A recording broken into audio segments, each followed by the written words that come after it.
Recording. Go for it, Pete. All right. Welcome, everybody, to the August meeting of the San Francisco Bay Area Woodard Group. I just wanted to give you an overview of what our meetup group stands for. We're dedicated to the community of accounting professionals who explore advances in business systems technology. And of course, advances in the QuickBooks platform with a particular emphasis on machine learning and artificial intelligence. So with that in mind, anybody who is in the San Francisco Bay Area who would like to join our meetup, please do. We welcome you with open arms. At our meetings, what we try to do is avoid vendors who are self-serving. In other words, all they want to do is sell their product, and all they want to do is pass on commissions and referral fees and that kind of thing. So I kind of discourage that.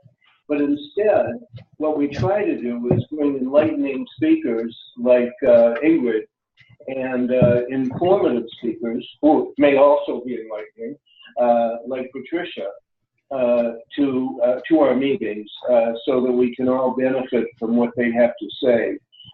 We're very fortunate in that we can have several of our meetings each year at Infinite Mountain View, and thanks to Allison and her associates, they've opened up the doors for us, and we've brought in some great speakers. So with that in mind, here's a great speaker. Ingrid? Thanks so much, Pete. And I see Caleb's joined us also. Caleb, do you want me to unmute you? Is there anything you want to say? I just thank you for joining here. I love that you are willing to participate here, and I'm glad to see what you have to share. Fantastic. Well, thanks everyone so much for having me. I'm going to go ahead and share my screen. Let me just pull up the PowerPoint really quick here.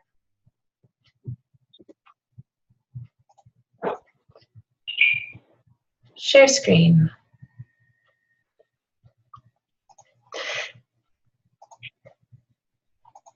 And just so you all know, when the PowerPoint is up, I might have a little bit of difficulty seeing the chat. I'm going to hopefully be able to keep an eye on the chat a little bit for questions. So I can't see everyone's smiling faces all at once. Most of you have your cameras turned off. But if anyone has any questions or wants to comment, there's a few places where I'm going to ask a couple questions, and I would love for everyone to find where the chat is so that you can participate in that way. So this presentation is called Secrets of Master Networkers, and this is actually a bit of a replay of a presentation that I gave at Scaling New Heights in 2016. And thanks so much to Caleb and Pete for asking me to join you today. Before we dive in, I need to apparently minimize the chat in order to advance the slide. There we go. A little bit about me. I'm Ingrid Edstrom. I am the founder of Polymath Bookkeeping, which is a tiny little bookkeeping firm in rural Southern Oregon. Last year, we became an employee-owned company. Oh, someone's not muted. I'm going to mute you, Bryce. There we go. You need to mute me also, Ingrid. Yep, you're muted now, Pete. So everyone was muted upon entry. If anybody needs to speak up on anything, go ahead and unmute yourselves. But I want to make sure that we don't have background noise and things during the presentation. So I'm Ingrid Edstrom. Last year, my firm Polymath became an employee-owned company. My business partner, Vanessa, and I have a lot of fun. We're starting to look for another team member to join us, and networking is one of the things that we're doing to seek out that new team member. We are part of the Intuit Trainer Writer Network, and we also have the Ask a Bookkeeper puppet show on YouTube, which some of you might have heard of before. We've gotten to bring Penny, one of our puppets, down to your meetings in the past, which was a lot of fun. We're basically creating Sesame Street for business owners. And in 2015, we were recognized by Intuit in the Firm of the Future contest. And last year, we were recognized as one of the top 40 under 40, along with Caleb Jenkins. Thanks, Caleb. And one of the most powerful women in accounting. So the question is, what does all of that have to do with networking? I built my business on word of mouth marketing over the last 9 years. It looks like we've got somebody in the chat. Oh, Bryce, you're all good. You're muted now. Thanks. I built my business on word of mouth marketing. Many people think of networking as just going to their local chamber and attending meetings, and it can be downright painful for those of us who prefer to just be in front of our computers doing the accounting and bookkeeping. That's why they call it network, right? Because it's hard. Networking can be a lot more than that. And it can be adapted to suit your personal communication style. And once you learn the tools that fit you best, it's very fun and rewarding. So I like to shift that paradigm from the idea of network to net play. And I want to give you some tools to win. When I first attended Scaling New Heights in 2015, I was thrilled to go to the first timer breakfast, and I got to mingle with a bunch of people who were just as nervous as I was. And there were some veterans there to answer our question, which is great. But a lot of the people at my table were being very quiet, not knowing how to participate, not knowing how to put themselves out there, myself included. It was my first year at Scaling New Heights. I didn't know where to start, but I decided to see if I could shift the energy and take a little bit of a risk. I asked one question. Could we do some quick introductions? I would love to hear everyone's name, your business name, where you're from, and maybe who's your favorite kind of client. And that broke the ice for everyone. Suddenly we had a framework.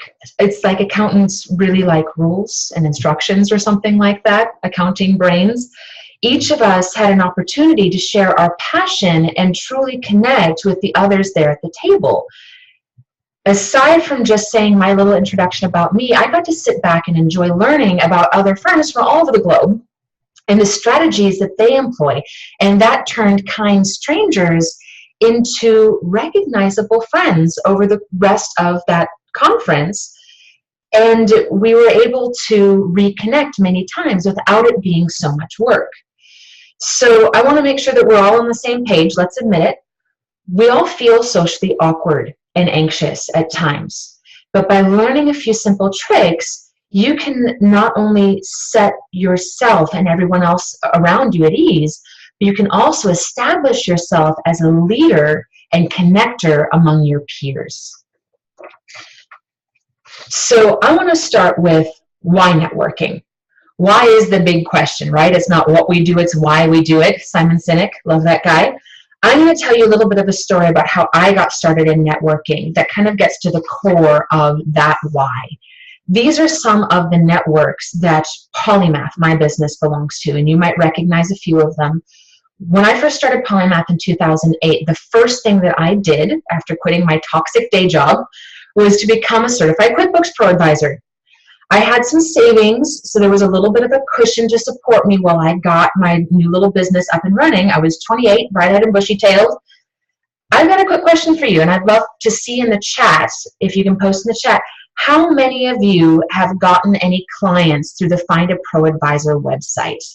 Can we see a quick show of chat hands? Anybody? Oh, Caleb does monthly. Go, Caleb. Get a ton of leads through Find a Pro Advisor, says Bryce. Fantastic. James says yes. So a few of us definitely have. It's been improving over the years. For any of you who were on Find a Pro Advisor 9 years ago, things have shifted a little bit. When I first joined the Find a Pro Advisor website, I found one client in that first year. One single lonely call from somebody who found me online, and they were basically looking for tech support. Caleb says, yes, it's much better now. So go Find a Pro Advisor. Things are working. Intuit listens to us, which is great. But I found one little client that first year, and they were basically looking for tech support. It was not a good lasting client relationship. So the next thing that I did was I put together a website. I went on Google and I put together a little website, having no clue what I was doing. It was basically an online brochure, little splash page saying, hey, I'm a bookkeeper, call me. And I sat around waiting for the phone to ring. And guess how well that worked? It really didn't. Really didn't work at all. James says, yeah, tech supporter with sales often comes in for the Find a Pro advisor. Pete says most of his clients come from referrals. So when I first started my business in 2008, I knew plenty about bookkeeping, but I knew very little about being a self-employed professional. I had no idea where to find my new clients. I don't have a marketing degree. Heck, I don't have a business degree or an accounting degree. I have a biology degree. My accounting background is self-taught. Caleb says, best thing about tech support calls is that I get them and I help them, and then they leave a review for me. That's a great way to get reviews. Thanks for that tip, Caleb. So my degree in biology did nothing to prepare me to be an entrepreneur. Absolutely nothing. So this idea of just diving in and seeing how things go is what we in the coaching and consulting arena like to call building the plane as we fly it. If you're a business owner, you are a pro at picking up info as you go, trusting your gut, trying and failing as many times as you need to. I had no idea where to find my first clients. So after waiting for the phone to ring didn't work, I placed an ad because I thought that's what we were supposed to do, right? You want clients, you place an ad. I put together this nifty looking thing in Microsoft Word and I posted it on this site called Web Spirit, which is like a Southern Oregon local only Craigslist. And guess what? I got one call from a wonderful woman named Sugar. But that call turned into a great client relationship that I had for many years. And I owe Sugar so much because it was Sugar that introduced me to networking. In 2010, she invited me to join her local BNI chapter.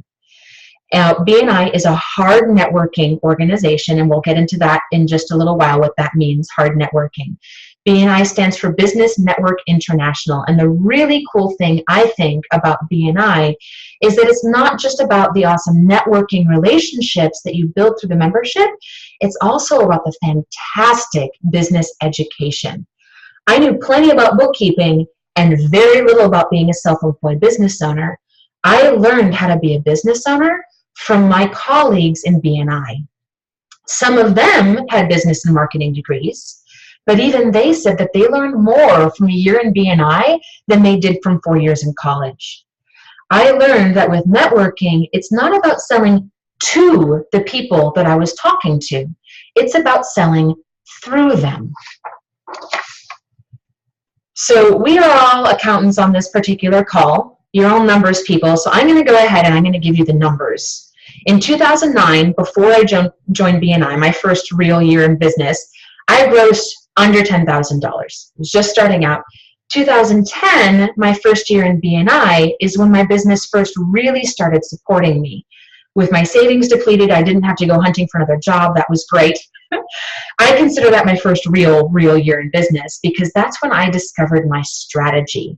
And I grossed over 20K that year, and 14% of that revenue was a direct result from BNI referrals, which isn't bad. Not bad for just getting started anyway. Oh, James says, tried BNI, they wanted to trade services. Yeah, sometimes they want to trade services, and it comes down to having boundaries. So here's where things get really fun. Networking is about the long game. It's not the get-rich-quick, fly-by-night business. 2010 wasn't bad for just getting started, but in 2011, I nearly doubled my income.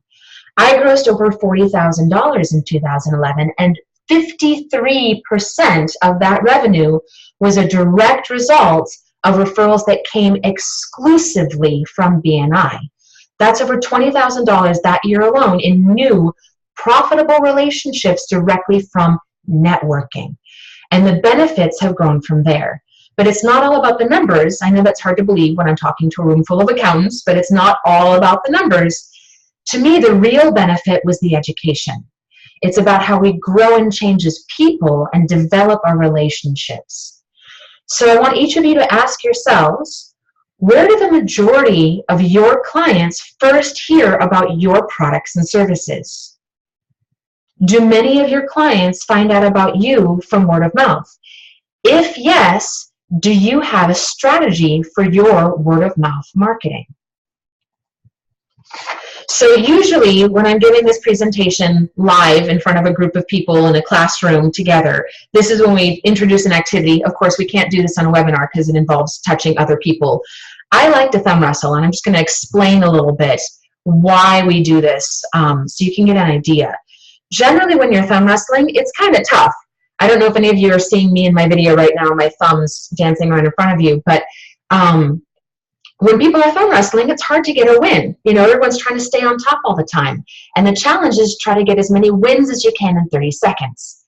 Now, usually, there's one or two people in the room who's savvy to this game, this little example that we're giving, and we end up having some good, solid results. Because in 30 seconds, most of the people in the room get 0, maybe 1 or 2 wins in a thumb wrestling match. But then we'll have just a couple of groups who get 45, 50 wins in 30 seconds. And people are like, how on earth did they do that? Well, the answer is they took turns. They collaborated. Collaboration instead of competition. By focusing on win, win, win, win, and helping each other get more wins, both sides win more. By working together for each other's mutual benefit, we can all succeed more. And that creates the rising tide that raises all ships. That's a big part of what we're focusing on here, is finding ways to eliminate the idea of a zero-sum game. This idea where in order to have somebody win, somebody else has to lose. By removing that idea, we can all win more. So thumb wrestling is fun, but how about a little bit of a real-world example of how networking can fit into a business marketing strategy? So you heard how I got started with networking, but what's happened since then for Polymath?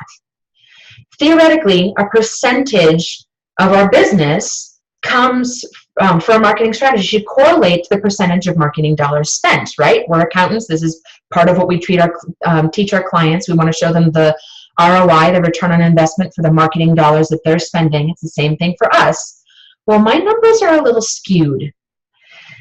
And I know that they're right because everyone who calls my business, I ask them where they heard about me. I spend maybe $50 a year for a bold phone book listing in my little local phone book, not the big phone book, Yellow Pages Dex. It's my little local phone book just because I want to support the local business. And it's gotten me maybe a single phone call. I spent buckets of money on my website, and it serves me well as a resource for my current and prospective clients. I've got a great onboarding routine through my website, and I'm nice and high ranking in the searches. Yet most of my ideal clients don't find me through the intranet. It's kind of luck of the draw. I spend very little money on my networking memberships. I'm no longer in BNI today, but when I was in BNI, even between BNI, my local chamber, Woodard, and our local bookkeepers group, I was spending under $1,000 a year on marketing. Under $1,000. My website cost me more than that. Heck, a single ad in the newspaper can cost quite a lot more than that. And many of us never receive any results from a print ad. But my monetary investment into networking and my referral relationships altogether now make up more than 2/3 of my company's revenue, which is now enough to fully support my life as well as my full-time business partner, Vanessa, and we're only taking on our favorite clients. So you've probably heard the adage, riches are in the niches. I can tell you it's very true. And networking is one of the best ways to really develop and hone your niche. For example, my husband is a contractor. When he first joined BNI at the same time that I did in 2010, he was advertising himself as a handyman. And he would take any job that people would toss his way. As he grew his network and his relationships deepened, he was able to educate his sales force about the specific jobs and the customers that were his absolute favorites. And within a few years, he was able to define his niche so that now he's only taking on custom woodworking jobs. He does arbors, fences, custom furniture. Last year, he built a TARDIS. Does anyone know what a TARDIS is? TARDIS. Any Doctor Who fans in the room? A Doctor Who fan wanted to spend a nice chunk of change on a fancy handmade life-size toy. The TARDIS is the time machine from Doctor Who. It kind of looks like a British call box. It's a lot of fun. So Kat Taylor says, yes, TARDIS! So we've got at least one Doctor Who nerd in the room. Well, somebody wanted to buy a fancy life-size toy, and my husband built them one, and it's collapsible, so you can take this time machine down and pop it up in a park, and he can build a custom time machine for people. Moving forward, his goal for the next few years is to define his niche even more to work exclusively on ornate custom gypsy wagons. That is a honed niche. So be thinking about what's your niche, who are your favorite client relationships, and why take on any clients that aren't going to turn out to be your absolute favorites. You can create that through networking. Over the years, I've focused my niche so that now Polymath is really focusing our marketing on bringing on cultural and adventure tour companies. So whether it's local bike or wine or rafting tours up through, hey, let's go on safari in a far off place, that's our main focus. Those are the key clients that we're focusing on bringing in. And I started a Facebook group for that niche. The first thing I did was find the other accounting professionals that focused on that niche and invited them to join me, because we don't believe in competition, we believe in collaboration. And I can't help every single one of those people, and some of them still might not be a fit for me, even if they're in my niche. So by collaborating, by not focusing on winning the thumb wrestling through competition, but collaboration, we can all win more, and it's working really well. Oh, Kat says your husband and my husband would get along famously. Thanks, Kat. So these relationships take more than just showing up. They're really about helping others. That's why I invited other accounting professionals to join the Facebook group that focused on my niche market. We had to put ourselves out there and be a leader in our communities with a focus on giving without a need for immediate personal gain. Not all leaders are at the head of a room. We have to focus on volunteering to take on responsibilities, making a name for ourselves as someone that people will know, like, and trust. And by building relationships through helping others, we become someone that the community will have top of mind and tip of tongue anytime the accounting industry comes up in conversation, or within the accounting industry for other members of our close network, such as a Woodard group, anytime our niche industry comes up in conversation, we will be top of mind and tip of tongue. So that's the really juicy stuff. So we're going to even come back and touch more on that in a little bit. To start with, I want to focus on choosing your networks. It's important to understand our marketing budget and include important memberships in our financial allocations as accountants, as well as our time allocations. Pete says Woodard meetups are all about collaboration. Exactly right. So we're going to talk about how to choose which networks to be involved in. As I mentioned before, hard networks, we're going to get back to that. There are three main kinds of networks: social or civic networks, soft networks, and hard or solid networks. And then I also like to add a fourth in there, which is professional associations. And we'll get to that in a moment. So social or civic networks would be like Elks, Kiwanis, Rotary, where there might be a bit of a business side of it, but we're mostly there for a social or civic purpose. A soft network would be like local chamber of commerce, where anyone can join, and there might be 5 different accountants in the room, and technically we're in competition. A hard or solid network is an organization like BNI where there's only one person per professional classification in each chapter or group of that network, and it makes it so that there's no competition within the members of that group.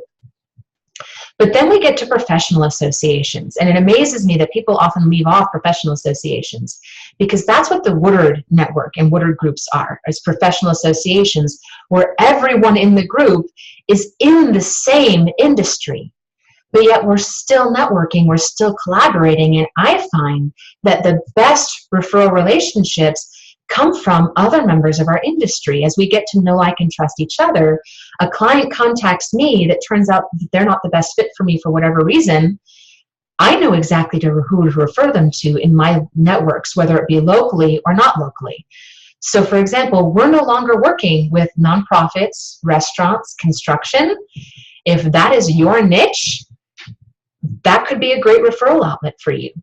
So thinking about who are your favorite clients and how can you network with other people within your Woodard group that focus in just slightly different areas, or even who have the same niche with you, and how can you collaborate for greater effect.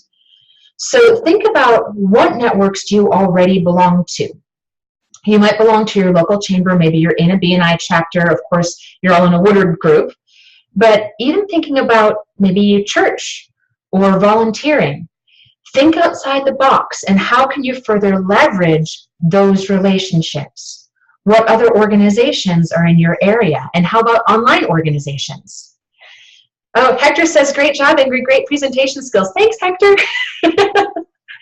What about online organizations? So there's a lot of great Facebook groups out there. There's Hector's group, for example. A lot of great education groups. There's Between Wall and Main. Those are great places to network with each other and with business owners who will start to learn more about the services that you offer over time, and it's not about closing the sale. So understanding what you're looking for in a networking group. Pete says Hector's not so shabby himself. That's absolutely correct. Hector's great. Understanding your networking budget when you're choosing your networks. Which groups do you want to belong in? So there are some groups, such as volunteering for your local animal shelter, that don't cost you a dime, but you're still going to meet people. You're still going to develop relationships. Whereas being a member of the Woodard Network has a bit of a financial investment. Being a member of your local chamber or BNI has a financial investment. So it's important to understand what those financial investments are and making sure that you're going to get the return on those investments. And being accounting nerds, we can run reports on how much value comes to us from our different networking relationships. The question is, how much time are you investing? I invest my time in the relationships that both work the best financially, but also are the most fun. It's really easy to get sucked down a black hole of time investments and start giving a lot of time to networking relationships that maybe aren't creating the best return. And it's hard to know what the best return is going to be when a lot of these things can also take time to bring the return on investment. So having an idea of what your strategy is, communicating clear boundaries, and running regular cost-benefit analysis is really important, but also trusting your gut. It's really important to really think about, what are you enjoying? What inspires you? For me, starting my day with a networking meeting like this, where I'm learning from other people and connecting with others, is inspiring to me. It's like rocket fuel. It's better than coffee for my day, which is a good thing because I don't drink coffee anymore. So really understanding, what is the most effective relationship for you, and finding your echo chamber. Your echo chamber are the people who you naturally connect with, the ones who, when you speak your message, they will naturally resonate with what you're saying and sing it back to you so the conversation flows, and then they'll also sing it to the world on social media. So keeping the big story in mind, understanding what is your story, know what fuels you. Facts tell, stories sell. Understanding what it is you want the story of your relationships to be, and focusing on storytelling. And that's worth so much more than the sale, and will develop longer lasting relationships. But also recognizing that there are seasons to everything, and that perhaps over time things will ebb and flow, And a networking relationship or activity that served you in the past maybe might not serve you as effectively now. So for example, I mentioned BNI. BNI was fantastic for me when I started my business. Today, I'm no longer a member of BNI. Most of my relationships are coming from referrals from other accounting professionals. And so being in a group where there's only one member per professional classification allowed in the group wasn't working as effectively for me. And most of those referrals were local referrals. So thinking about how those returns are going to evolve with you and your business over time. So this is where things are going to get really fun, becoming a master networker. We're going to kind of hit the top tips that will help you to become a master networker pretty much right now. And we're going to start with visibility, credibility, profitability. Once you've decided which networks you want to be involved in, it takes more than just showing up. We need to build relationships, put ourselves out there, be a leader in the community with a focus on giving without an immediate need for personal gain. In the end, advertising and marketing are all about communication, and communication is all about connecting with other people. And if I had to say that there was one kind of thesis statement to this entire presentation, that's going to be it, so I'm going to say it again. Connection. Advertising and marketing are all about communication, and communication is all about connection. Connection is how people relate to you. It's how they remember you. If you want people to think of you as a resource, then you need to be a resource to them. Start to develop yourself as a community leader. Now, some of you might be shrinking a little bit at the thought of being a leader. Oh my gosh, they're looking at me. I'm not a leader. Nope, not me. It's just me. Just.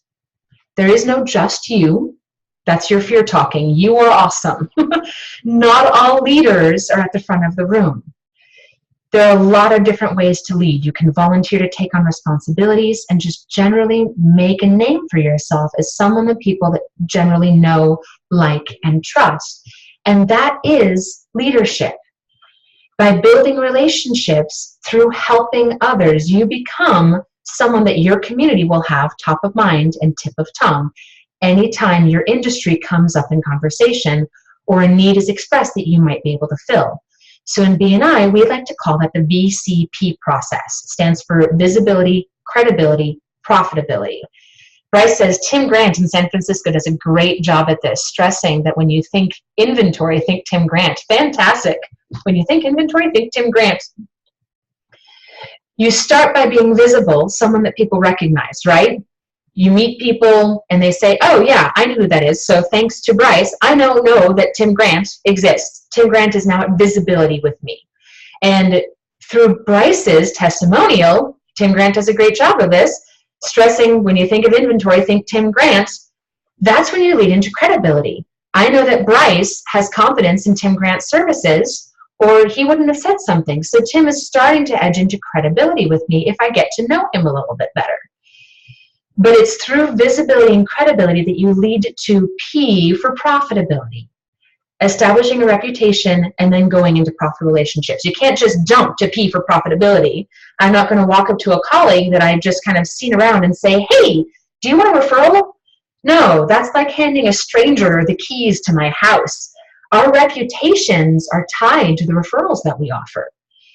I'll see that colleague around for a while. I'll hear what other people that I trust are saying about them. And then I might ask that person out to lunch. And once we've built a relationship, they'll be on my mind when I happen to encounter their ideal client. The people that I have the closest professional relationships with are able to pick my best clients out of a crowd. And boy, do I love them for it. You know, in most cases, I had to show that value to them first. And I was happy to do it. So there are 5 different kinds of networking personalities that I want to focus on. Just kind of briefly, we're kind of abridging a few of these pieces because, like I said, this originally was a Scaling New Heights presentation, and we're doing it in half the time. The hermit is not really a networking personality. It's more to point out, hey, this is what doesn't work.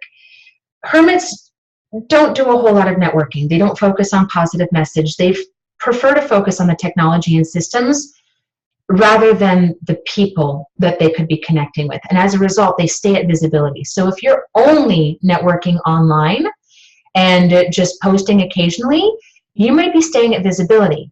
The next step to get out of being a hermit is to develop deeper relationships and connect with people one-on-one. So maybe rather than just commenting on somebody's Facebook post, send that person a private Facebook message and say, hey, you know, could we maybe set up a Zoom chat or something like that?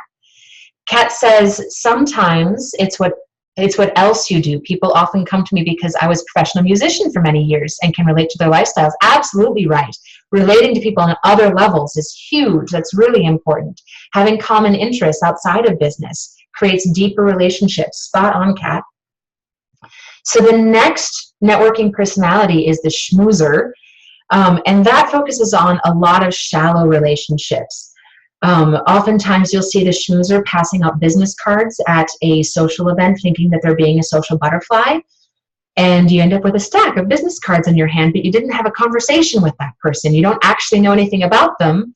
So what do you do with their business cards at the end of the day? They go in the circular file. And then the hunter is the next stage. It's not just passing out the business cards. The hunters are the ones who will actually talk to you. But it's all about sell, sell, sell. They've got you pinned in a corner, and they're trying to close the deal. And sometimes you have to be really direct with them to get them to stop and get away from them. It can be uncomfortable. So the areas that we want to focus on are the apprentice and the master. The apprentice might not know how to do things yet, but they're eager to learn and experience success. They're starting to get out of their own way, learning and connecting. They become great partners in networking. They can make fantastic wingmen, as I like to call them. When I first went to Scaling New Heights, I brought my best friend with me as my wingman. And she's not an accountant. She just came with me to New Orleans because New Orleans. And she is walking social lubricant. She can talk to anybody. And she's hilarious. So just having her there with me really helped break me out of my shell. And that being my first big conference, I needed that. I needed that a lot.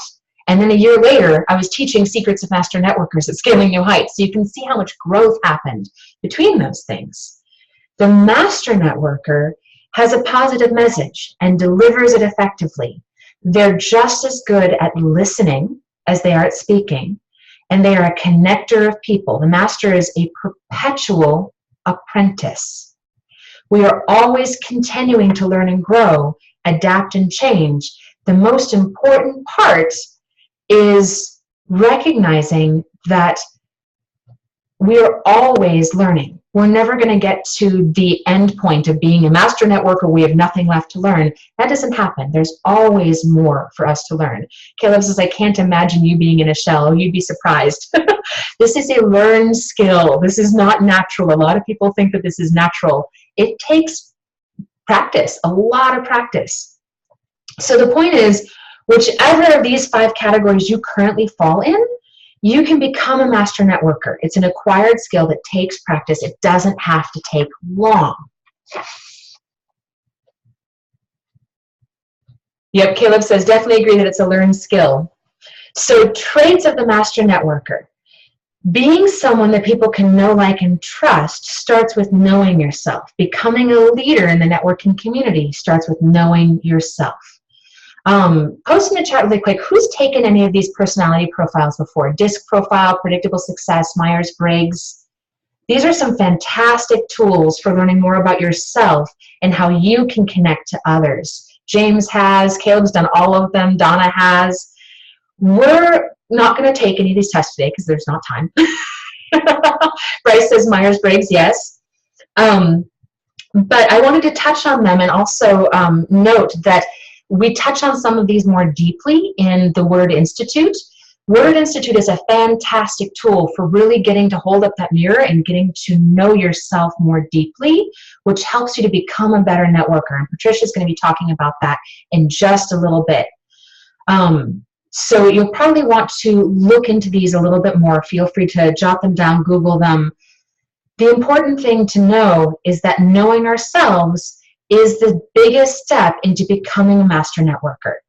We are constantly growing and changing as people, and you are a slightly different person every day, and that is okay. So if you are familiar at all with the Myers-Briggs, you've probably heard the terms introvert and extrovert before. There's a bit of a spectrum, and introvert and extrovert basically come down to, where do you refuel your energy? Is it through interaction with others, or is it through alone time? Carol Oliver from Woodard once asked me if I was an ambivert, and I hadn't heard that term before that. Ambivert, kind of like being ambidextrous, is being able to kind of flip-flop a little bit between introvert and extrovert. So the funny thing is that when I first took the Myers-Briggs years ago, I was one tiny point into extrovert. My husband, when he took it at the same time, he was one tiny point into introvert. The big difference is I work with people all day. Clients, Vanessa, you guys, I spend pretty much all day talking to people. When I get home, I want it to be silent. I am done. And it is exhausting for me. It is not, I mean, I get a lot out of it. I enjoy it, but it's not always rejuvenating for me. Conferences, as much as I enjoy them, wear me out. And I have to have alone time in order to get that. Meanwhile, my husband, who's a woodworker, spends all day in his wood shop alone. He gets home, he wants to talk to me, he wants to go hang out with our friends. So you can see where it's not all just black and white. Either you're an introvert or you're an extrovert. We all need to have varying levels of social interaction. And I need to get my alone time. This public speaking thing and networking thing, these are learned skills. I may have a bit of a knack for it, but nonetheless, it doesn't make it easy. I'm actually pretty shy. I get social anxiety.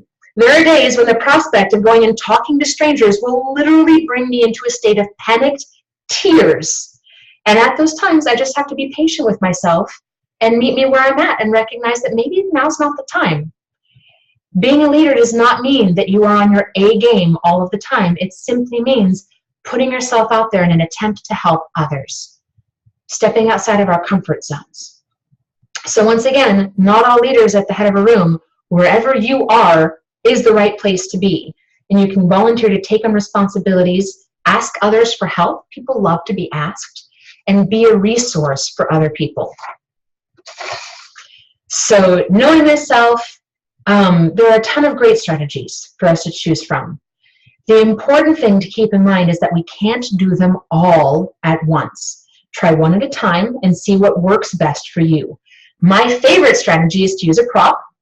My favorite prop is a puppet. Her name is Penny, the Practical Professional. Some of you may have met her before. I have a great little YouTube channel called Ask a Bookkeeper. You can check it out at askabookkeeper.com. Penny's a great icebreaker at networking events because she's a lot of fun and unexpected. She makes people feel more comfortable because she breaks up the stodgy business vibe. People see the puppet and they assume that if nothing else, at least I won't be boring. Penny has become my perpetual wingman. If you're wondering why I walk around conferences with a puppet in my backpack, it's because it makes it easier for me. So some other examples of strategies: go to events, find a local one or find an online one, and focus on trying to create a deeper relationship with one person there. Create regular touch points for people who are already in your networks. Some ways to do this is to do thank you cards or gifts. At QuickBooks Connect in 2016, Jim McGinnis talked about how he got a thank you card from Chad Reiner, the 2015 From the Future winner. And that's amazing. When Jim McGinnis is talking about Chad and his thank you card on stage, you can bet that that makes a pretty big impression. It stuck with me, that's for sure. And because of that thank you card, I'm now talking about Chad in this presentation and his company, Two Roads. You can look up Chad from the Future winner. And you can see the power that networking has and how it gets passed along and paid forward. So other tools for your toolbox: establishing yourself and your reputation as a reliable resource by following through. It's amazing to me sometimes how many people don't follow through or follow up. And as a result, the work that we do in the networking ends up going by the wayside. Offering other people a testimonial, maybe nominating somebody for an award. Congratulations, Caleb Jenkins, on being top 40 under 40, second year in a row. For all I know, you had it the year before too, but great job.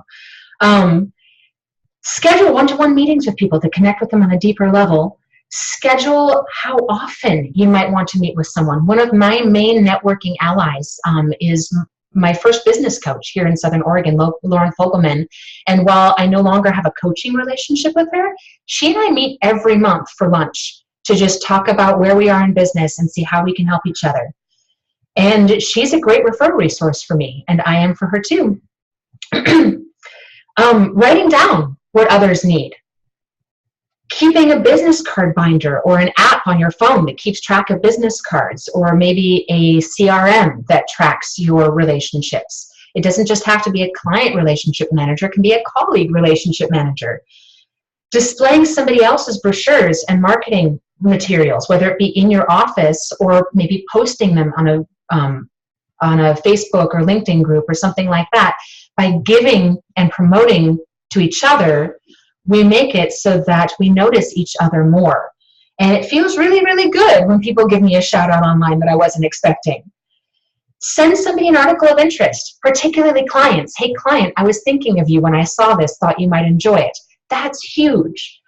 Send someone to an event or invite them to an event where you can connect them with others, or set up an event or social activity, golf, fishing, going to a concert, a play, or a barbecue. Focus on things where you have something in common that interests people outside of business and will inspire good conversation. Include people in your newsletter. And when I say include them, I don't mean just send them your newsletter. I mean post something about them in your newsletter. So, for example, if I put in my upcoming newsletter, congratulations, Caleb Jenkins, top 40 under 40, that's going to be really, really great for Caleb. And I'm happy to do something like that for a close colleague like Caleb. Arranging a speaking engagement, inviting someone to educate at your local Woodard chapter, for example. Thank you so much, Caleb and Pete, for having me here today. This is a fantastic opportunity, and I really appreciate it. So there are a lot of really fantastic strategies that we can focus on, and you don't have to do them all at once. We only have 24 hours a day. Hopefully you're sleeping for 8 of them. We only have 2 hands. Choose one. Choose one thing that you're going to focus on at a time, and do it while it's engaging your attention and inspiring you to stay, happy and involved in it, and then move on to something else when something else takes your attention. Maybe going over a list of your customers and picking out the ones that might be a good fit for a common colleague that's not another accounting professional. That might be a great way to look through and establish some networking relationships. If you just focus on bookkeeping or you just focus on tax, find a bookkeeper or tax preparer, whether it be in your area or online, and say, hey, I'd like to establish a relationship with you. Maybe we can have some common clients and really partner more deeply to really help those clients succeed. Let's look through some of these clients and see how this might work, but of course maintaining client confidentiality. So referrals, as we're passing referrals are different than leads. Leads are, oh, hey, heard about this thing, thought you might like it. Try giving them a call. That's a cold call. Whereas a referral is a nice, warm introduction. It's introducing someone and saying, hey, I thought you might be interested in this. And then connecting 2 people together. So the next piece that I want to just touch on really briefly is the law of receptivity. One big important piece to all of these strategies is that the best strategy in the world won't help you get around the fact that you must be open to receiving. And the law of receptivity is different than the law of reciprocity. Most of us are familiar with the law of reciprocity. What goes around comes around. We do something nice for others and they want to do something nice for us. It's wonderful. Great. Golden rule, givers gain.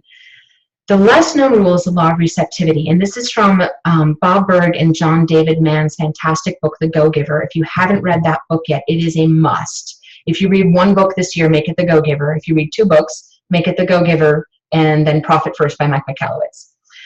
The Go-Giver talks about the 5 laws of stratospheric success, and I'm going to give you the Cliff's Notes version really quick. The 5th law states the key to effective giving is to stay open to receiving. I'm going to say that one more time. The key to effective giving is to stay open to receiving. I used to be really bad at this.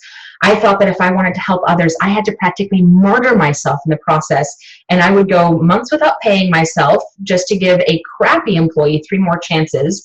I would discount my time for clients that weren't going to appreciate me no matter what I did. The list goes on and on. And the Go-Giver helped me to realize that I can most effectively help others and be at my best when my needs are met. And in order to truly give of ourselves, we must be healthy and whole and be open to receiving the abundance that we're working so hard for that is coming our way. This is an ongoing learning experience for me. I'm constantly finding new and creative ways where I am adamantly standing in my own way. Fear of failure is one thing, but fear of success is another level entirely. I could have totally chickened out of teaching here today and come up with a million good reasons why I wasn't ready to talk with you like this. But here I am in front of you. Being a little scared is a good thing. It means I'm stepping out of my comfort zone, learning and growing. And you can do that too. You're networking with each new person that you meet. And what you need to ask yourself is, are you ready to get out of your own way and get past your blocks to receiving? Each of you deserves every bit of good that you are dreaming of and when working so hard to achieve. So open up and let it in. We're going to touch really briefly on working a room because I want to make sure that Patricia has some time to talk with you. I would be terrified to walk into this room on this slide. I don't fit here. What could these people in this room possibly have to want to talk to me about? Every single one of them is ideal height and weight. They're all wearing fancy suits, sipping their coffee and eating their cookie with perfect manners. How do you shake someone's hand when you've got a drink in one hand and a plate in the other? I was certain that these people were talking about subjects that were way over my head, and this picture right here is exactly what kept me from going to QuickBooks Connect in 2014. Caleb, you mentioned that you couldn't imagine me being in a shell. I chickened out of going to QuickBooks Connect in 2014 because I was convinced that there were going to be a bunch of professional accountants there in their nice suits who all had accounting degrees, and they were going to take one look at this young self-started bookkeeper and say, what on earth is she doing here? Red-headed stepchild, get the heck out of here. You don't belong. I had convinced myself that that was the case. And that's why I don't network with the people in this picture. I network with these people. You don't have to network with those people either. These are the people going to our conferences. We don't have to connect with everyone. Focus on the people and the conversations that you do want to have, and start with the people who make it easy for you to have those conversations and develop a natural connection. Who wouldn't want to hang out with the crazy cats in these pictures? And when in doubt, bring a wing person. If you're nervous, invite me. I'll be your wingman. And if you have a wing person who's just as nervous as you are, feed them lots of wine. It'll be fine. So when you are ready to enter a new networking situation, there's one really easy thing that you can do to prepare. Many of you might have seen Oprah Winfrey speak at QuickBooks Connect in 2015. She absolutely blew my mind because Oprah talked about having conscious intention in everything we do. If you set your intention and focus on just one thing and have your strategy for achieving that attention before you start, everything else will go much more smoothly. Is there one person that you want to meet? Are you wanting to learn about an app partner? Is there an appointment or a promise that you need to keep? Are you looking to offer or to create an opportunity? Do you just want to have fun and remain open to the possibilities? That can be an intention. Discuss your plan with your wing person. Make sure you're on the same page. But by knowing your intention, it gives you something to focus on besides you being awkward. If you're focused on you, that's why you feel nervous. You become a vessel of your intention. Become a catalyst for that intention. Get yourself and your fears out of the way And once you're out of your own way, it makes it easier to connect with the others around you. Focus on giving. How can you help the other people in this room? Networking is about cultivating relationships over time, not about hunting for the next sale. When you've been networking effectively, the sales happen naturally over time. You can take the focus off the concept of selling entirely. Well, almost entirely. You still need to know your business and such well enough to be able to answer people's questions, but they're going to show an interest in you when you show an interest in them. Focus on your passions and what you love best about what you do, and everything else will follow. For many of us, it helps to have a few elevator speeches memorized so we can pull something out that's comfortable to say when we're meeting a bunch of new people. For others, that information is more conversational. The right strategy is whatever strategy works best for you. So what are the products or services that you offer? What are your target markets, your qualifications, your competitive advantages? More important, what makes you fun and different? Mike Michalowicz often says, better isn't better, different is better. Focus on your passion and let your nerd shine through. We are all accounting nerds, and we can be nerds together. It's totally fine. At the same time, know it well enough to touch on the pertinent pieces in conversation and then move on. Don't make it all about you.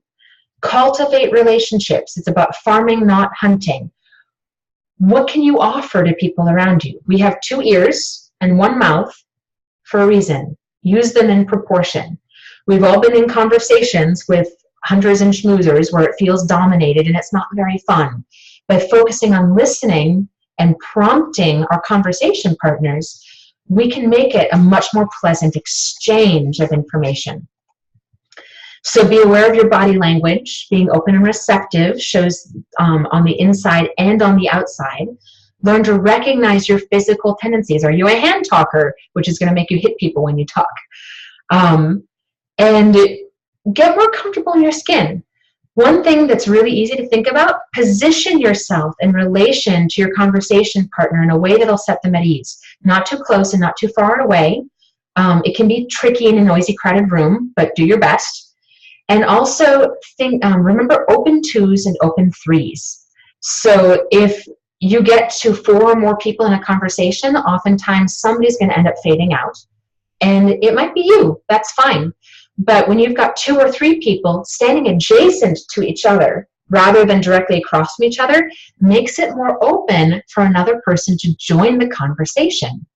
It's body language that is inviting to other people. And if the conversation starts to feel awkward, call out the elephant in the room. Everyone will thank you for shattering the tension if you say, that suddenly got awkward, moving on. It's great. And it's okay to extricate yourself from a conversation. Pleasure to meet you. I'm going to butterfly. No excuses necessary. Have a drink if that helps you calm down. It's not necessary if you're not a drinker. But give yourself permission not to be perfect. No one is. Everyone understands. There's no should. What do you want? If you decide that you want to step out of a conversation, then do it. Leading with questions. So these are a few key conversation questions that can be really, really easy. Like I said, we have 2 ears, 1 mouth. Use them in proportion. Listening attentively with genuine interest and be thinking about how can we collaborate with the people that we're talking to, not selling to them or seeking referral, but how can we find ways to really work together and do something really cool and fun. There are a lot of great questions that you can ask that just take a little bit of practice, and you'll discover what your favorites are for starting the conversations that you enjoy the most.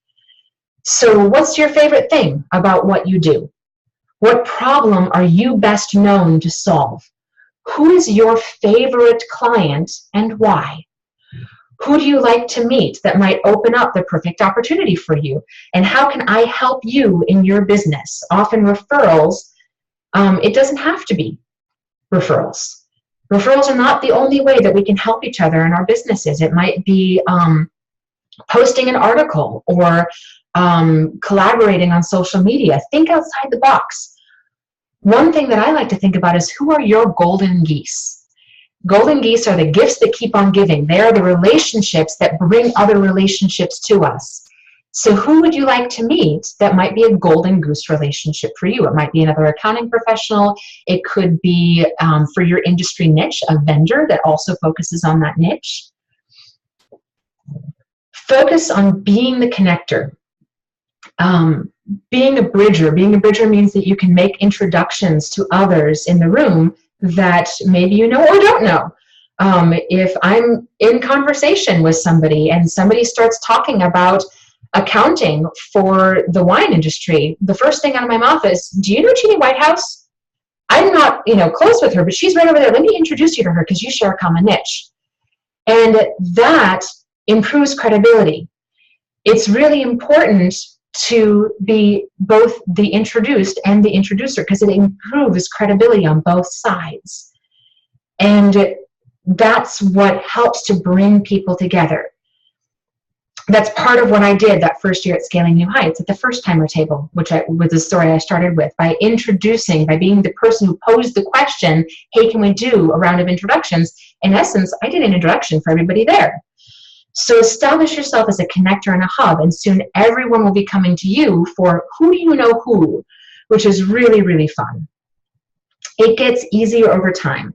And as you practice, your neurons will start to form new connections, similar to building muscles with exercise. And it creates new networking synapses.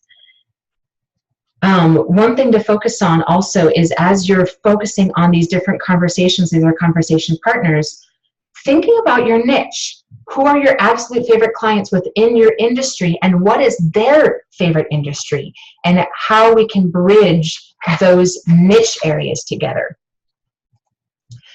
So this is summary. We're wrapping up. Focusing on networks, how to work a room, pitfalls to avoid, great questions that form real connections, how to use these tools immediately to focus on your business and make it more fun and profitable. These are some great things. Oh, another crazy picture of Richard Roper and Katie Peterson because I couldn't resist. These are some great things to start with. Put one of these action items on your calendar right now, so that you can hold yourself accountable rather than falling back into old habits. If you want to become a master networker, start practicing. Find an accountability ally here in the room. You can see the participants list. Say, hey, Patricia, Kathy, will you hold me accountable to make sure that I do this? Change is about choice. And the question is, do you want to make excuses or do you want to make it happen? These are some great things that you can do, particularly since most of the people on this call are in the local San Francisco area. Invite each other out to lunch. Some more great resources. If you're looking for more great resources, we've got some educational resources on polymath.com. You can also visit askabookkeeper.com for some crazy videos. Subscribe to our YouTube channel. And check out our accountant boot camp at polymath.com/accountant education if you're looking for any of the other education that I offer to accounting professionals. Any questions before we move over to Patricia? And of course, you're also welcome to check in with me after the presentation. You can reach me through my website, by email, on Facebook. Those are some of the main ways. Also, Caleb and Pete know how to get a hold of me. All right. Well, I'm not seeing any questions popping up in the chat or anybody unmuting. So I think that we're set to go pretty much right on time. I had just under an hour. Woohoo! And I'm going to pass things over to Patricia. Thank you, Ingrid. Can you hear me okay? Yeah, we can hear you fine. Good deal. I'm going to share my screen. Let me know that that is successfully happening as well. Mm-hmm.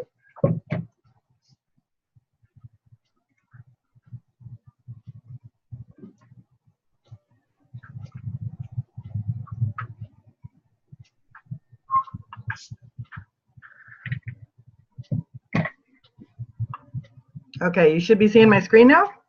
It says you started screen sharing, but I'm not seeing your screen yet.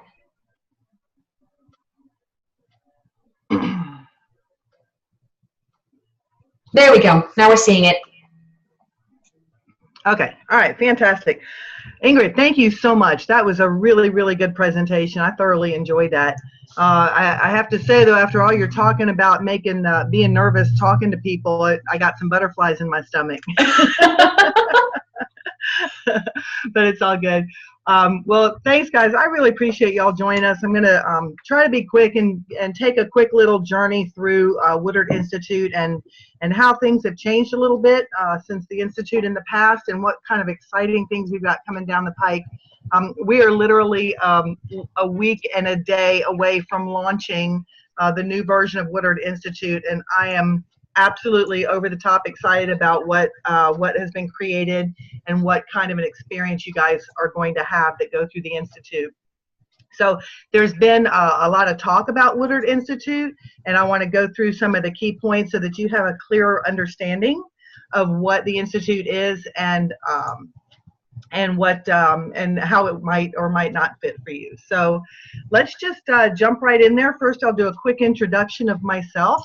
I'm Patricia Hendricks. I am the owner of 10 Key Business Solutions, which is an accounting firm here in Atlanta, Georgia. And we've been in business a little over 25 years, doing the same thing most of you guys do: QuickBooks consulting, outsourced accounting, a lot of consulting level stuff in terms of like corruption cleanups, file conversions, quarterly reviews and such. So, a lot of the same things that I hear other people at Scaling New Heights when I network with them, and I hear the kind of things that they're doing and the challenges they're running into. We've walked the same path as you guys. We've come across the same stumbling blocks. We've had our similar failures and similar triumphs. And so I'm speaking to you with two hats.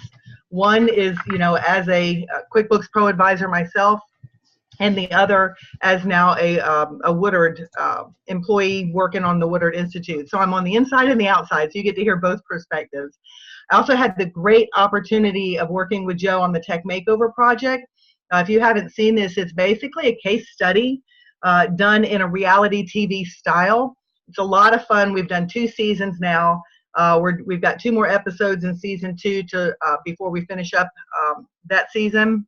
And we've got some exciting ideas coming down the pike for season 3. So all of that said, if anybody has any questions about Tech Makeover, I'll be happy to do those. And then at the end of this slide deck, you'll have a link where you can schedule a phone call with me if you would like any one-on-one time answering some questions about Institute. So finally, this Woodard Institute project that we're working on now, I want to jump right into that. There's 4 main areas that I have heard people having needing some clarity or having some questions about, and it's really the what is Woodard Institute in the first place. What is the curriculum that we're going to be covering? I've heard the time commitment question a lot. What kind of time am I going to need to invest? And that depends on what level you engage at, which we'll get into that. And then, of course, what is the investment? How much is this going to cost me? And what am I going to see? What kind of returns am I going to see on that? So we'll jump right in there. What is Woodard Institute? Now, I know many of you have been to Scaling New Heights, and some of you have probably even taken the Gateway and the Firm 2.0 classes in the past. That will give you a sneak preview, basically, of what Woodard Institute is in terms of curriculum. But we have taken those courses and really added a tremendous amount of content, a lot of learnings from over the years, and then coupled it with a system I'm about to explain to you that is going to make this an experience that is nowhere else for us as accounting advisors to get access to. So I just took a quick moment of a month or so ago and just tried to do a brain dump from the perspective of the QuickBooks Pro advisor, and knowing what I knew about what was developing in Woodard Institute, this is what I came up with, that from my perspective, this is what Woodard Institute is. It's a journey, not in solitude, because we all feel so alone sometimes, where it feels lonely and overwhelming, but surrounded by like-minded peers, encouraging facilitators, knowledgeable instructors, and instrumental content. And with this kind of support around me, I can become anything I wish, and I can change the world or take over the world if you're pinky in the brain. So the the way this happens is that we take the content, some of which you guys have had a preview on, like I said, but really this amazing content that is not focused on training you about QuickBooks. It's not that at all. This is content about how to be a better accounting advisor, how to take you out of the back room, the back office, and getting you into the boardroom where you're giving C-level advisory services to your clients, helping them make better decisions with the accounting information that they have. So we take these learnings and we deliver them to you in a really dynamic system. I can't wait to show this to you because we're really leveraging Microsoft Teams and Microsoft OneNote, and then also we have a learning management portal that you log into that will track your progress along the way, and it lets us make sure that you're staying on track with the goals that you've set. Take all of that and then couple that together with the community. So many of you might be in the Woodard network already, so you have an idea what a community can do. And here you all are in a Woodard group. So I know that you know the power of the group there. Even though we're all in the same industry, like Ingrid said, it doesn't even matter that we're competitors. We're out here helping each other grow and helping each other build our businesses. And it's just really exciting and powerful. But take that idea and boil it down to a group of people who are going through this program together. They're learning the same things at the same time. Maybe we're learning about value pricing and you had some kind of a struggle with it that I can learn from, or maybe I found something that really worked well for me and I can share that with you. So that community built around the system really makes it powerful. And I can promise you, whatever your expectations are for Woodard Institute, you will see results far beyond anything in that realm. So really, it's more than just educational or coaching, because I know many of you have been through education programs. If you've been through Scaling New Heights, you come back from the conference, you've been drinking from multiple fire hoses and your brain is filled to capacity. You get home and you're all excited about putting some of these ideas and these concepts, new products that I might have learned about, getting that put into your business and making it work. But you get home to the emails and the to-do list and the clients calling, and you just get back to work. And you end up falling back into working in your business instead of working on your business.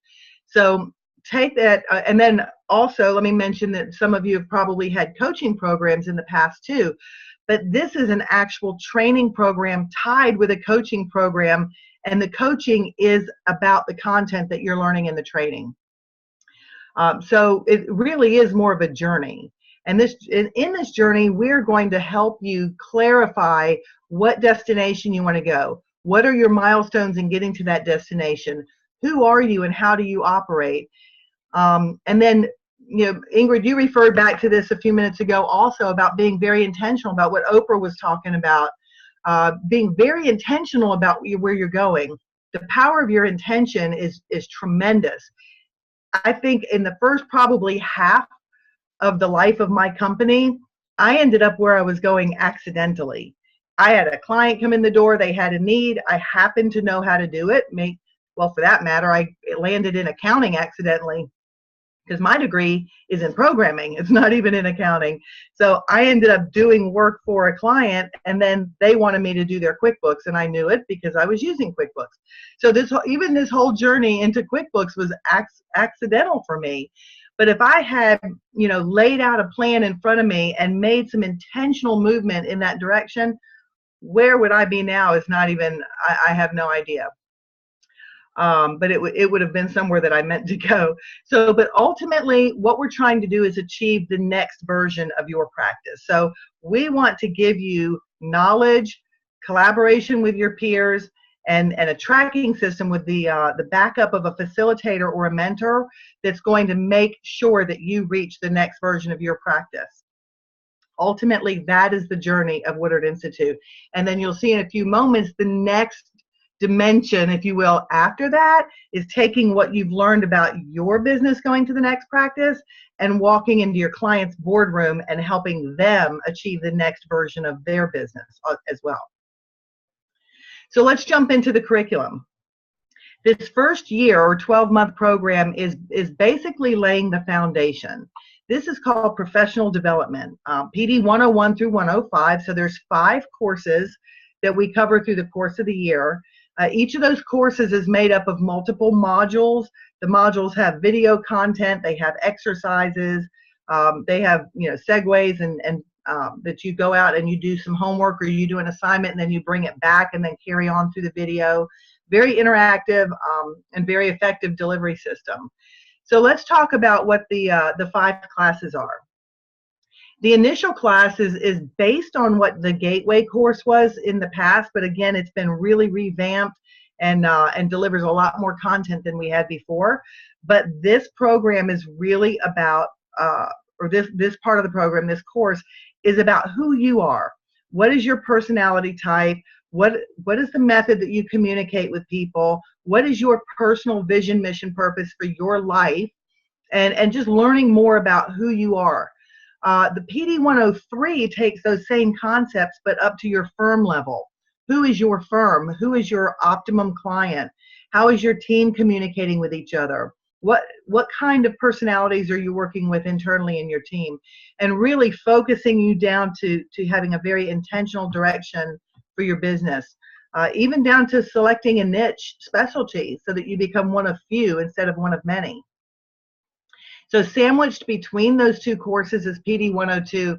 I'm very excited about this course because the book that the Getting Things Done that Joe focuses on in this particular course has so many great ideas on being productive and managing my tasks. And ADD that I needed some sort of system, and that system worked well for me.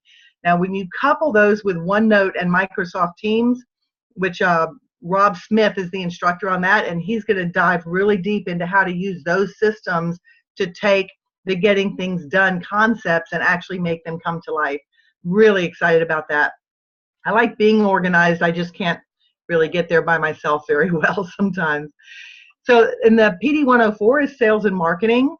And this is really about, some of the things, Ingrid, that you were just talking about. How are you presenting yourself on LinkedIn? How are you presenting yourself at your networking meetings? Or if somebody Google searches your name, what are they reading about you?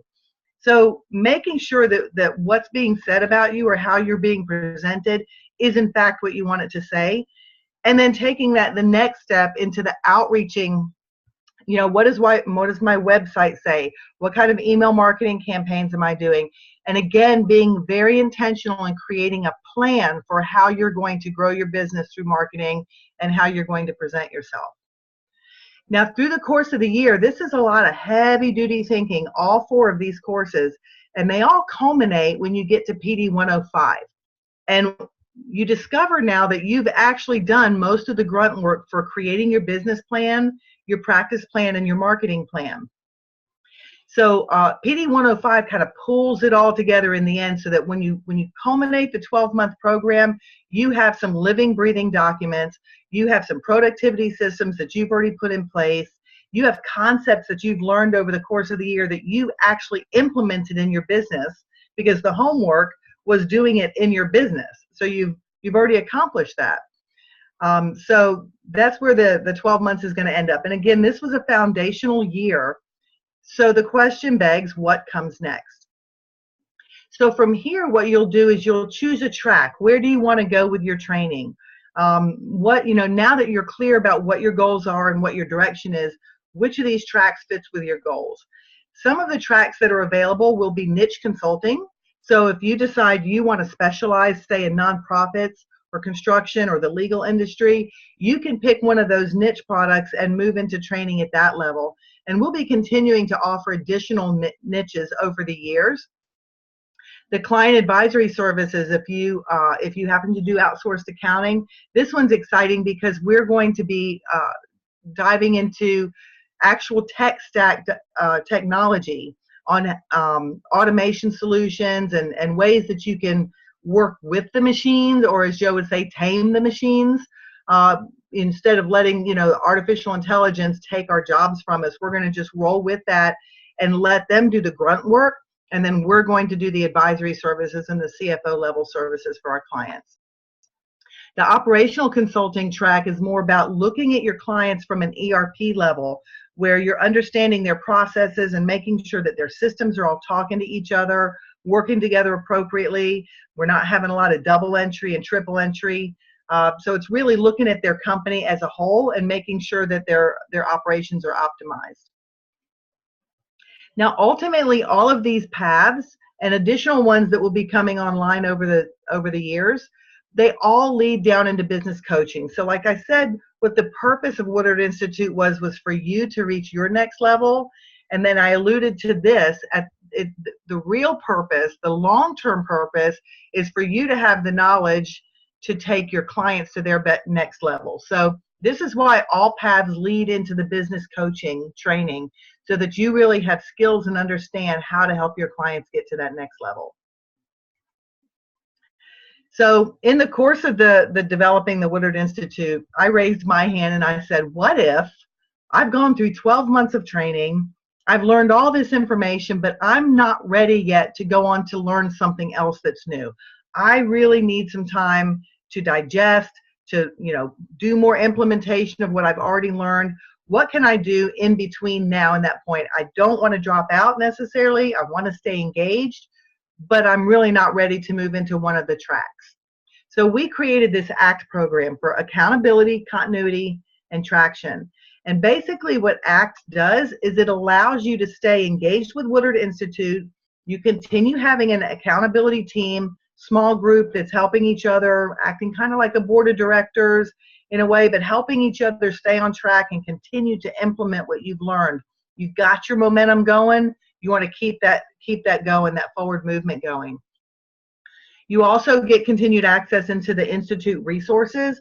This is going to be your small group. It's going to be all of the OneNote handbook and everything that we're sending you information. We might be providing you with like cliff notes on books or articles that we find that relate to the subject matter that we're teaching.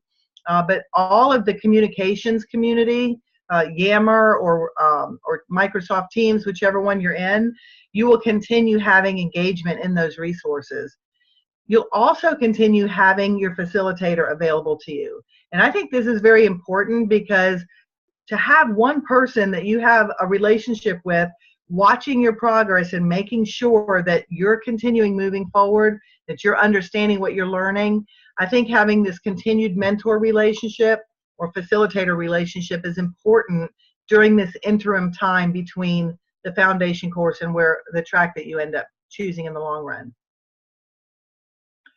So let's look at time commitment. I've gotten this question a lot. How much time am I going to have to dedicate?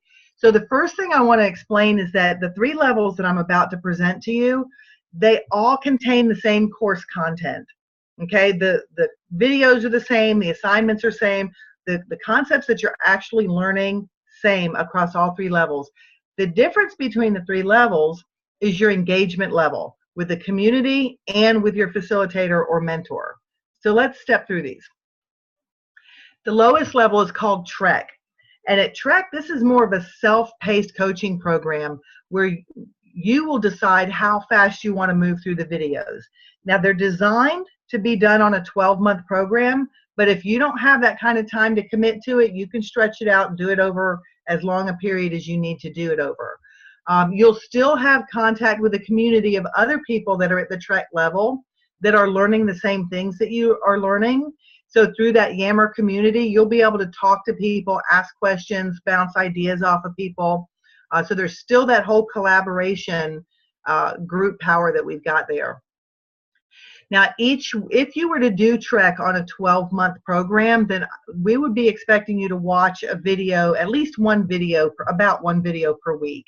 And then doing the assignments that are associated with those videos, you're going to be spending approximately 2 hours a week working on your business. Now, again, you're not investing your time in Institute, you're investing your time in your business, which you should be doing whether you're doing Institute or some other method.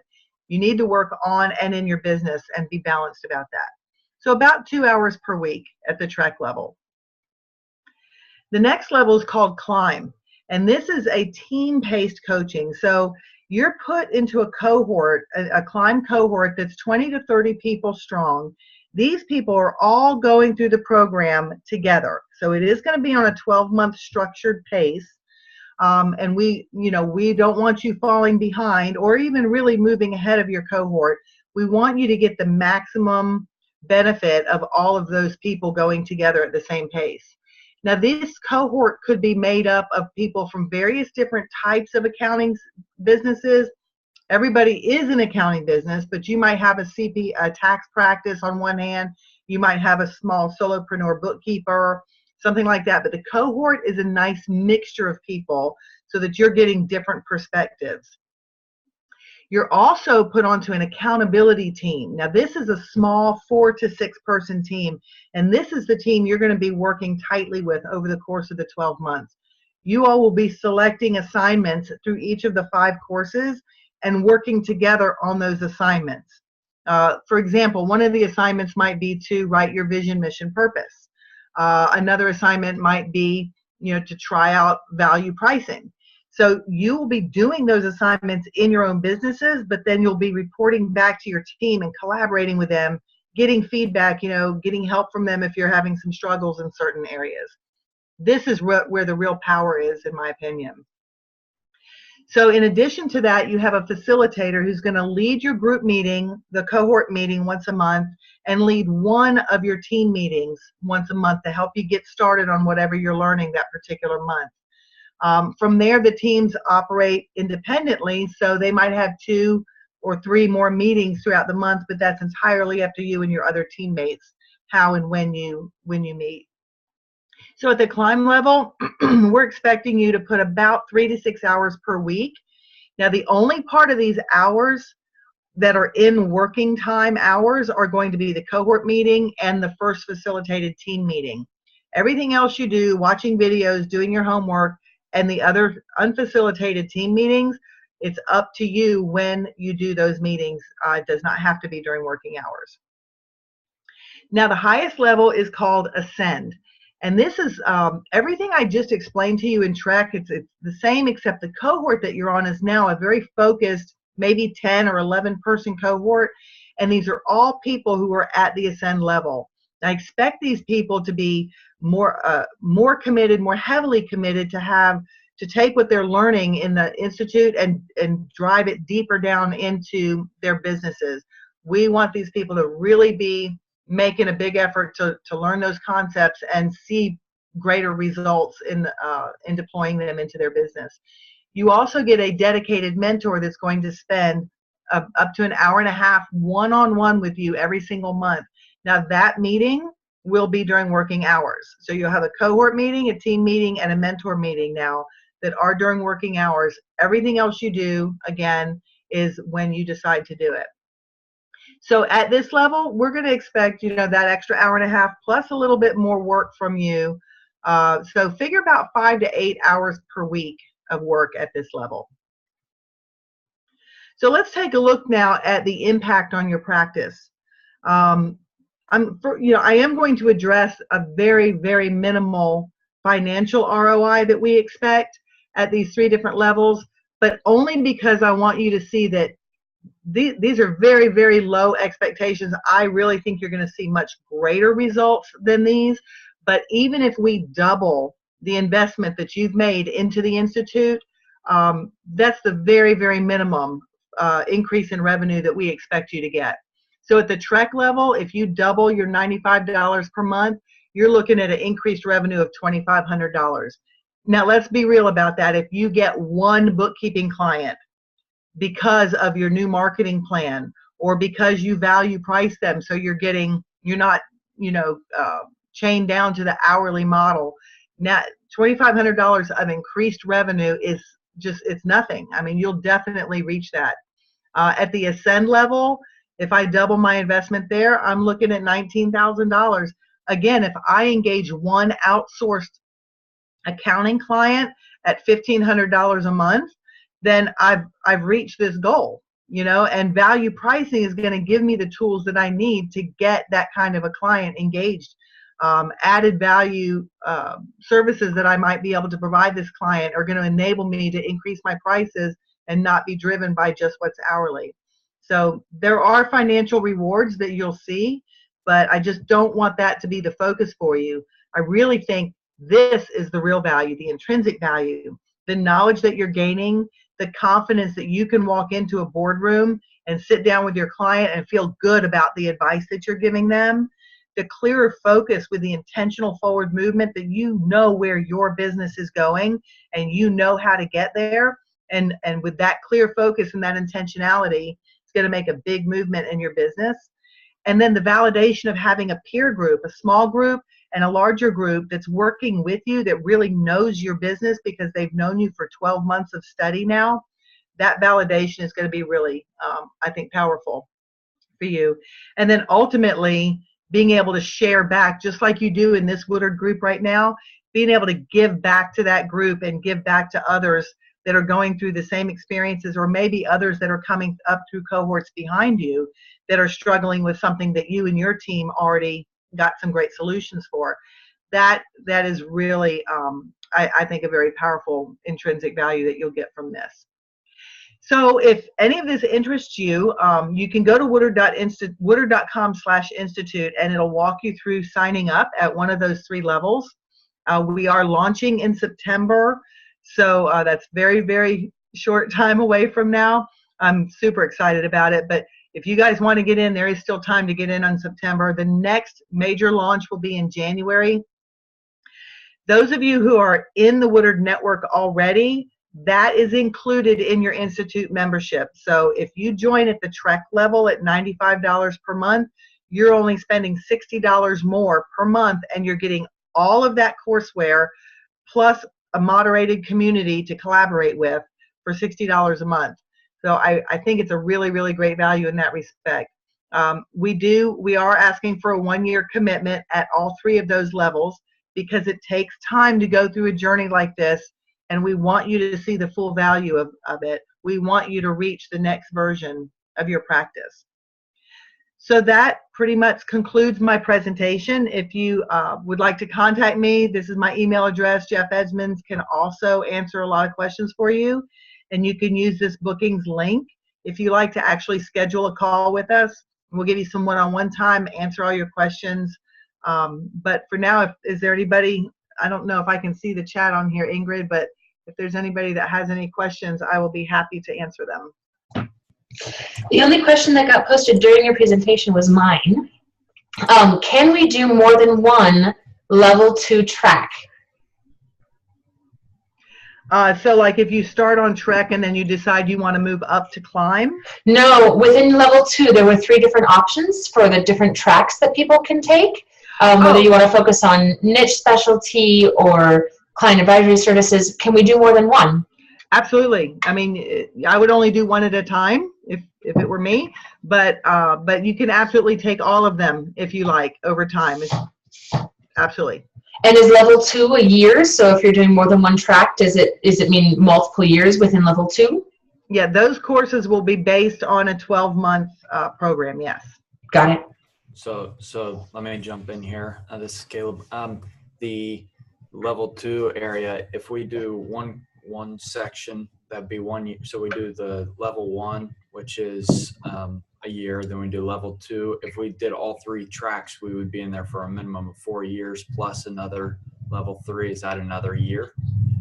Well, you got right now there's 3 niche programs, and there's the operational consulting and the client accounting services. So there's actually 5 programs at level 2 currently available, and then the business coaching would be the level 3. That would be another 12 months after that.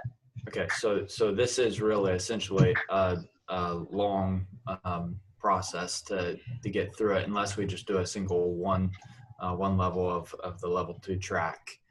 Correct, but I really want to look at this like basically a long-term community that you're going to want to stay engaged in this community.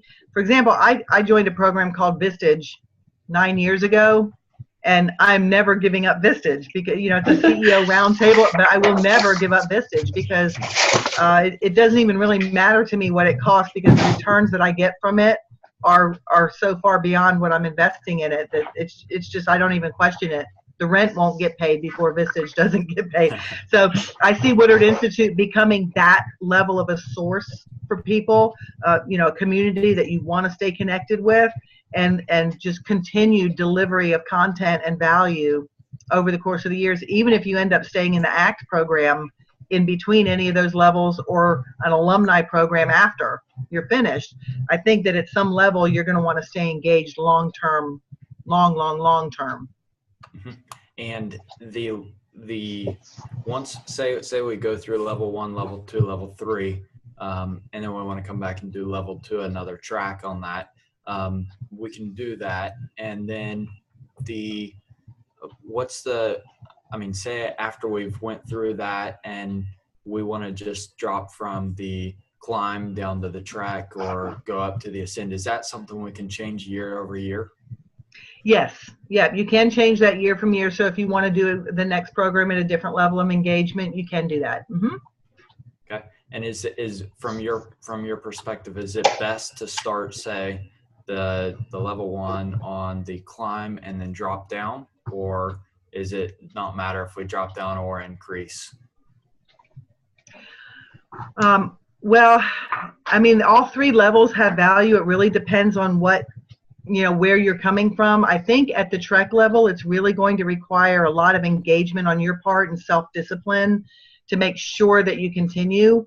But I mean, I know from my experience, I need to have the accountability of a team that I'm working with to keep me focused on that, or I end up prioritizing other things over that. That's just me.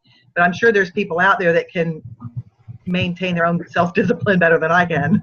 Right? But Trek is going to be a great program if you're really good at self-paced, do-it-yourself type training. Mm-hmm. And so once we've went through the whole institute, meaning all the information there, will there continually be new information developed, new courses? Absolutely, yes. So that's what I'm saying. This will be an ongoing. There's always going to be something new coming down the pike. Okay, perfect. So that will be part of the monthly cost going forward after you've finished the initial what's being presented now. Correct. So even at the ACT level, if you're taking a hiatus in between, but you want to stay engaged, we're still going to be delivering valuable content throughout that process. And, just so that there's definitely a value component to staying engaged in between. Mm-hmm. Yep, perfect. I would love to add, Patricia, as someone who's gone through the Woodard Institute courses in the past, the previous rendition thereof, the Gateway course, Your Firm 2.0, and then into Don Fotopoulos's and Mike Michalowicz's courses that they were teaching last year, I gained tremendous value from the Woodard Institute. And the return on investment listed for each of the different tracks that you mentioned, the Trek, Climb, and Ascend, really, like you said, are kind of the minimums. Those are the minimum estimated, and they go hand in hand with the time investment. And the time investment and monetary investment for each of them, the ROI increases exponentially. And the reason for that is because we get out of it what we put into it. And there were other people within the Woodard Institute that maybe didn't participate as thoroughly as I did, that didn't experience the ROI that I did. So it's something to think about as you're choosing which track, what you're looking for, but also how much time you have to invest and what you want to commit. One way that I look at this and why I'm very excited about this program is that even though I've been through the Institute before, it's not, okay, I learned it and I'm done. This is a journey, not a destination. And I know that I have a lot more to gain even from taking the same courses over again. And so the idea of going through track 1 and getting those 5 courses down, and then looking at the second year and that there's 3 options to choose from, I'm like, okay, I want all 3. So yeah, I might stay in level 2 for 3 years to get all of that great information. And before moving on to level 3, because it's not about just getting the coursework done and saying, okay, I did it and now I'm complete. It's not about a certificate at the end. It's about having the community, about the accountability, about participating in something that grows us as people. And I think that's fantastic. And I'm so grateful to Woodard for offering this fantastic education. Yeah, and actually it's interesting you said that, because I think that I would suggest that you go through level 1, level 2, and then go ahead and do the business coaching piece after that before circling back for more level 2s. Oh, nice. Because we really want you to get the idea of transform your business, Mm-hmm. learn how to do that, and then take that to your client. Yeah. And become that coach, because guess what? The machines can't do that, right? Yeah. We have to stay ahead of them, and by getting to that business coaching level, that's really where we're going to be the most effective. Mm-hmm. Fantastic. Perfect.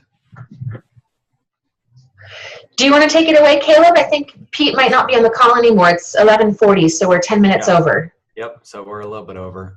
Thank you so much, Ingrid and Patricia, for participating. This was great. I learned a lot here, and loved your presentation, Ingrid, and loved learning more about the Institute, the rebranded, the reintroduced version of the Woodard Institute from you, Patricia. So thank you so much for sharing. And we will be having our next meeting that's getting rescheduled. It was going to be at Intuit at the end of September. That they asked to reschedule that, so we will be announcing that soon, when that will be and where it will be and the topic on that. So just stay tuned, and we will look forward to having you back. Awesome. Thanks so much, Caleb. Thanks for having us. Yep, thanks. Fantastic. Thanks to everyone for coming.